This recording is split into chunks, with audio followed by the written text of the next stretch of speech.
بسم اللہ الرحمن الرحیم۔ شروع اللہ کے نام سے جو بڑا مہربان نہایت رحم کرنے والا ہے۔ تمام دیکھنے اور سننے والوں کو السلام علیکم۔ میں کروڑوں روپے کا کاروبار کرتا تھا۔ کراچی شہر میں کپڑے کی سب سے بڑی مارکیٹ کا مالک تھا۔ میری 9 دکانیں تھی اور 9 کی 9 دکانوں میں کروڑوں روپے کا کپڑا پڑا تھا۔ میں نے اپنی مارکیٹ کے اوپر ہی گودام بنا رکھا تھا جس میں کپڑا سٹور کرتا تھا۔ مجھے اللہ تعالیٰ نے بہت نواز رکھا تھا۔ میں دل کا بھی اتنا ہی سخی تھا۔ میں نے دکان پر 20 لہنگے رکھے ہوئے تھے جو برائڈل کلاس کو کرائے پر دیتا تھا، لوور مڈل کلاس کو آدھے کرائے پر، جبکہ غریب یتیم بچیوں کو مفت دیتا تھا کہ وہ اپنا وقت اچھی طرح سے گزار کر واپس کر جائیں۔ یقیناً میری اسی نیکی کی وجہ سے میرا رب مجھ پر بہت مہربان تھا اور مجھے نوازتا ہی جا رہا تھا۔ پھر مجھ سے ایک غلطی ہوئی اور سب کچھ تہس نہس ہو گیا۔ ہوا کچھ یوں کہ مجھ سے ایک بیوہ خاتون اپنی بیٹی کو رخصت کرنے کے لیے لہنگا لینے آئی اور اس شرط پر لہنگا لے گئی کہ رخصتی کے دوسرے ہی دن وہ لہنگا واپس کر دے گی، مگر شومئی قسمت کہ اس کی بیٹی رخصت ہو کر سسرال گئی تو انہوں نے دروازے کی دہلیز پر چراغ جلانے جیسی کوئی رسم کی۔ چراغ کو آگ لگاتے لگاتے اس نئی نویلی دلہن کے لہنگے کو بھی آگ لگ گئی اور دیکھتے ہی دیکھتے لہنگے کے ساتھ ساتھ دلہن بھی جل کر رہ گئی۔ لوگوں نے لاکھ کوشش کی مگر آگ پر قابو نہ پا سکے اور دلہن کی موقع پر موت واقع ہو گئی۔ اب جب 3 دن تک عورت نہ آئی تو میں نے اس کی خبر لینے کا سوچا۔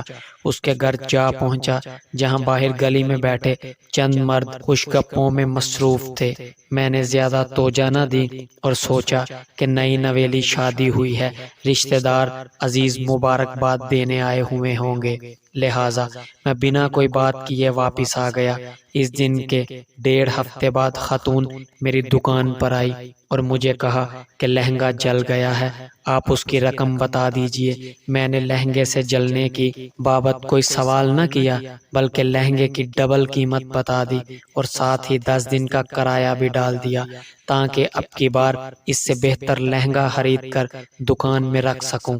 خاتون نے مجھ کو میری بتائی گئی رقم کی آدھی قیمت ادا کر دی اور باقی کی قیمت کے عوض میری دکان پر کام کرنے کے لیے راضی ہو گئی۔ میں نے بھی حامی بھر لی کیونکہ میں اصل رقم تو وصول کر چکا تھا، اب سود کے بدلے مفت میں نوکرانی مل رہی تھی اور یوں وہ خاتون میری دکان پر کام کرنے لگی۔ کام کے دوران مجھے حقیقت کا علم ہو گیا تو مجھے بہت دکھ ہوا، میرے دل میں اللہ تعالیٰ کا خوف بھی آیا۔ میں نے سوچا کہ اس خاتون کو معاف کر دوں مگر تب تک مجھے ملازمہ کی عادت ہو چکی تھی۔ میری آمد سے قبل وہ میری مارکیٹ کی صفائی کر چکی ہوتی تھی، میری ضرورت کی ہر چیز ٹیبل پر رکھ کر میری آمد کا انتظار کر رہی ہوتی تھی تاکہ مجھ سے اجازت لے کر جا سکے۔ لہٰذا میں نے سوچا کہ اللہ تعالیٰ کی ذات معاف کرنے والی ہے، مجھے معاف کر دے گی۔ میں نے خاتون کو قرض نہ بخشا جو در حقیقت میں کب کا وصول کر چکا تھا، بلکہ جب مجھے پتا چلا خاتون کے پاس کوئی سہارا نہیں تو میں اسے نہ صرف گالم گلوچ کرنے لگا بلکہ کئی بار اس پر ہاتھ بھی اٹھا دیا۔ وہ چپ چاپ میرا تشدد تک سہ جاتی تھی۔ خیر وقت گزرتا گیا، خاتون کا قرض اترتا گیا اور ایک دن آیا وہ قرض کی رقم سے آزاد ہو گئی۔ میں نے اس کو تنخواہ پر کام جاری رکھنے کا کہا مگر اس نے انکار کر دیا اور چلی گئی۔ جس دن خاتون کا قرض پورا ہوا اس سے ٹھیک ہفتے بعد میری مارکیٹ میں آگ لگ گئی اور میں لمحوں میں آسمان کی بلندیوں سے زمین پر آ گرا۔ میں مقروض ہو گیا بلکہ دیوالیہ ہو گیا۔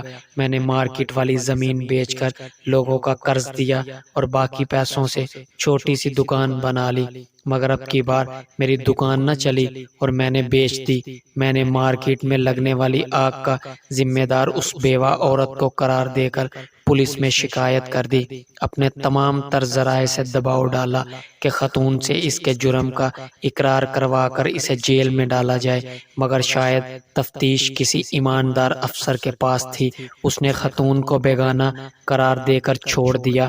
خاتون کو اللہ تعالیٰ نے ہر لحاظ سے محفوظ کر لیا اور مجھ جیسے فرعون کو زمین پر پٹک دیا۔